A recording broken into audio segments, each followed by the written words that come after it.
right, disturbing new developments surfacing in just the last few hours concerning the shooting spree in Tulsa, Oklahoma.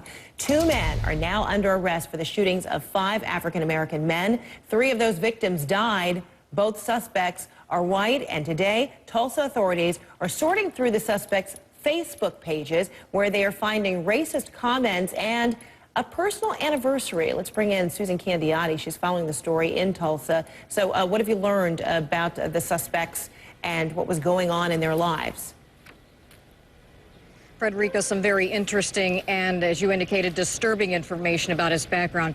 Family and friends of one of the 2 suspects in this case, 19-year-old Jacob England, tell us that he has been undergoing psychiatric counseling and taking medications ever since his father was killed almost 2 years ago to the day of these shootings that happened here in Tulsa.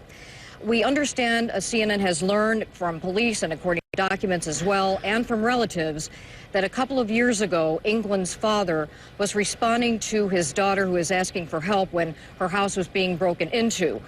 He went after the suspect in this case, the father. The 2 had a fight. Mr. England's father was not armed, but the other man was, turned around and shot him. That man, evidently, according to court documents that we have found, indicate that he was not prosecuted for that crime. Now, this, according to relatives, has troubled him ever since. And CNN has also discovered what police have. There was a Facebook posting made just the other day, written by the suspect in this case, that police are examining, and it reads like this.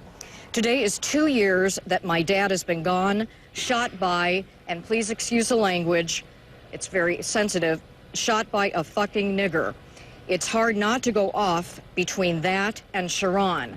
Sharon is, we have to pause and say, is England's girlfriend who, according to family members, committed suicide in front of the suspect in this case just last December, in front of him and in front of their baby. The Facebook posting goes on to say, I'm gone in the head. Dad and Sharon, his girlfriend, I love and miss you. I think about you both every second of the day. Now, we have learned that this is something that police are taking a very close look at to see whether this might be a motive in this case, Fred. Okay, and then what happened, Susan, when trying to reach out to those who know these gentlemen? Did any neighbors have anything to say about them?